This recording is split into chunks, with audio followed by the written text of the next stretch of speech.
Décisive. Bonjour Kylian Mbappé. Bonjour. Ça y est, la Coupe du Monde 2026 démarre. Vous arrivez après une grosse saison, 50 matchs, 48 buts, 10 passes décisives. Comment ça va déjà, en forme, physiquement? Ouais, très bien, ça va très bien. Je suis très content d'être avec toute l'équipe, avec le groupe. C'est un moment important pour nous. On se prépare comme on peut.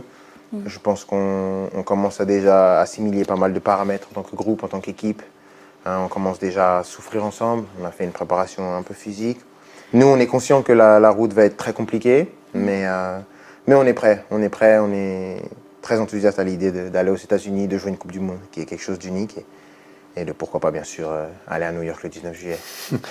Ophélie a parlé de l'aspect physique, l'aspect mental aussi. C'est long, une saison, tout ce qu'on vous demande au quotidien, en club, en sélection, d'être performant tout le temps. Qui plus est, quand on est dans un club comme le Real Madrid, à quel point, quand on arrive à une Coupe du Monde, on peut mentalement avoir une fatigue, une usure psychologique peut-être. Ça va arriver. Je pense que dans les deux Coupes du Monde que j'ai eu des moments où socialement j'étais carrément incompatible parce que tu restes enfermé 60 jours.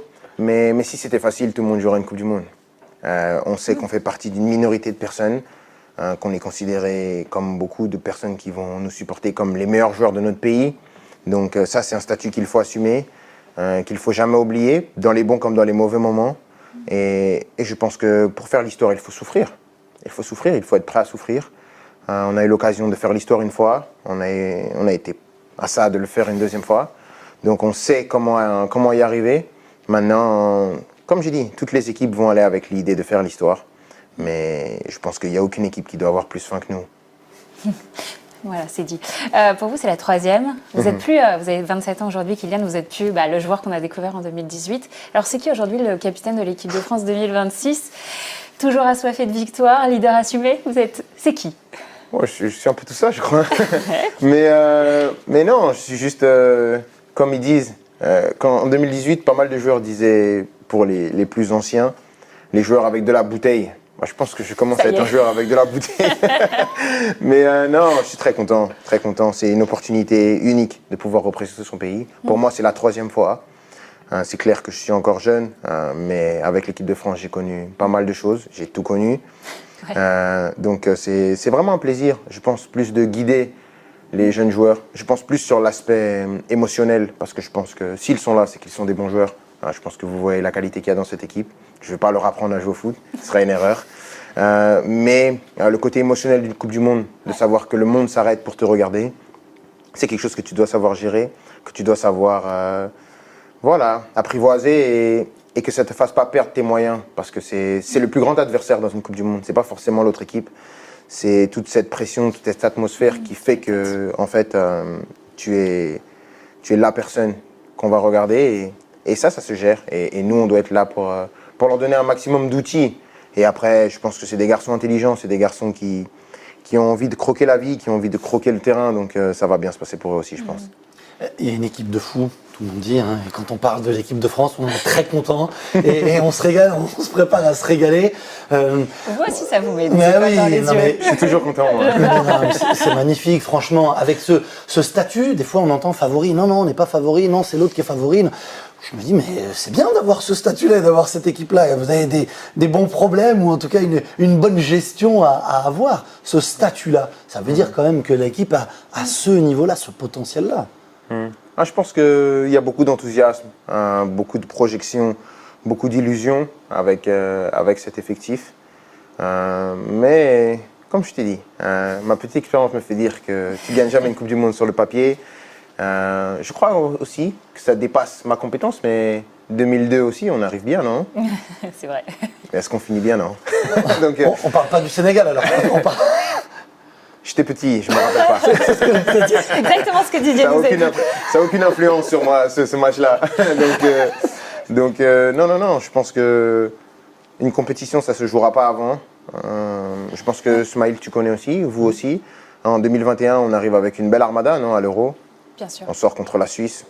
Donc, c'est des choses qui sont normales pour les gens dans votre position. Et je pense que j'ai été dans cette position. Et pourquoi se freiner à avoir de l'enthousiasme, à avoir de l'ambition, à se projeter? Non, vous n'avez aucun intérêt à le faire et vous avez totalement raison de le faire.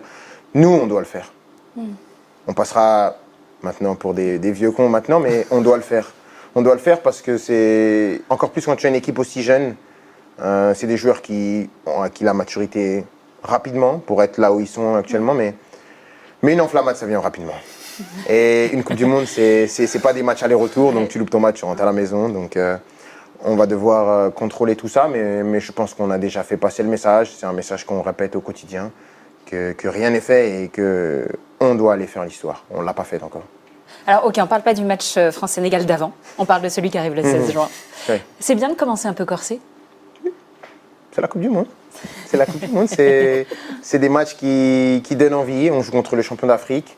Je ne sais pas si c'est eux ou si c'est le Maroc en fait. Bon, disons ça. Ne me regardez pas quand vous me posez cette question. Ouais, il n'est pas comme ça. Qui ils veulent? Même nous, on ne sait plus trop, journalistes, on ne sait plus trop quoi dire. Voilà. Disons ça. Bis à égalité. On reste en dehors, on reste en dehors. On départage.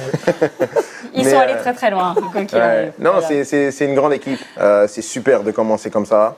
En plus, on ne peut pas nier qu'il y a une histoire entre le Sénégal et la France. Donc il y a ce côté aussi qui va faire que le match est encore un peu plus pimenté. Eux aussi, on va avoir envie de montrer des choses contre nous. Et nous, on a envie de montrer des choses contre eux. Donc ça va être super. C'est un match super plaisant à New York. Je pense que c'est 21h heure française, non? Exactement. Voilà, les enfants ne seront pas couchés, ils pourront regarder.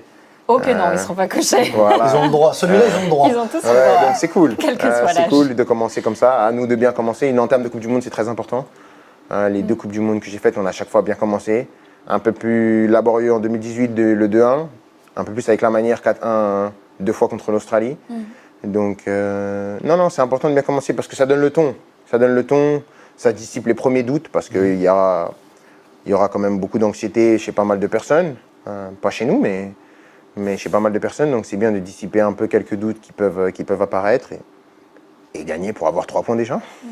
J'ai des noms et des chiffres. Kylian, Miroslav Klose, Ronaldo, le Brésilien, Gerd Müller, Just Fontaine, Messi, Kylian Mbappé, Pelé, sur le classement des meilleurs buteurs dans l'histoire de la Coupe du Monde. Vous êtes à 12 buts, à 4 buts de Miroslav Klose, à 3 buts de Ronaldo. Enfin, la liste, elle est juste exceptionnelle. C'est bien et c'est pas bien. C'est bien parce que c'est des joueurs d'exception. C'est pas bien parce qu'ils sont tous vieux, donc ça. Non, vous êtes encore jeune, vous pouvez rentrer encore plus dans l'histoire du foot mondial et pas seulement dans le foot français. Ah, ça veut dire que vous, il y a encore de la marge de progression. C'est exceptionnel. C'est comme ça. J'ai eu la chance de faire deux compétitions, d'aller loin, de pouvoir être performant, de pouvoir laisser mon empreinte dans la plus grande des compétitions. Vous pouvez la marquer encore plus, hein, l'histoire là. Ouais, bien sûr, bien sûr. Mais ce que je veux, c'est revenir avec la coupe le 19 juillet, le 20 juillet, parce que. Vous marquez aucun but et la France est championne du monde. Signe au marqueur, indélébile. Ah oui. Oui, indélébile. Et je serai le premier sur les champs. Hein. On vous accompagne. Bien sûr. Non, mais je pense que. Vous en mettrez quand même quelques-uns. Ouais. il y a Ça une forte risque de probabilité que nous ça aider. arrive. Ouais, ça aide toujours de marquer des buts. Ça risque de nous aider. Je continue avec les gros noms du coup. Platini, Zidane, Deschamps, liste exceptionnelle de joueurs qui ont été capitaines de l'équipe de France. Vous êtes quel genre de capitaine avec vos coéquipiers? Celui qui a le bon mot au bon moment ou plutôt les grands discours? Vous êtes qui dans le vestiaire? Voilà, qu'est-ce que c'est un grand discours? Non, j'essaye de toujours transmettre les messages d'abord que le coach veut que je transmette, parce que je suis le relais entre le coach et le groupe.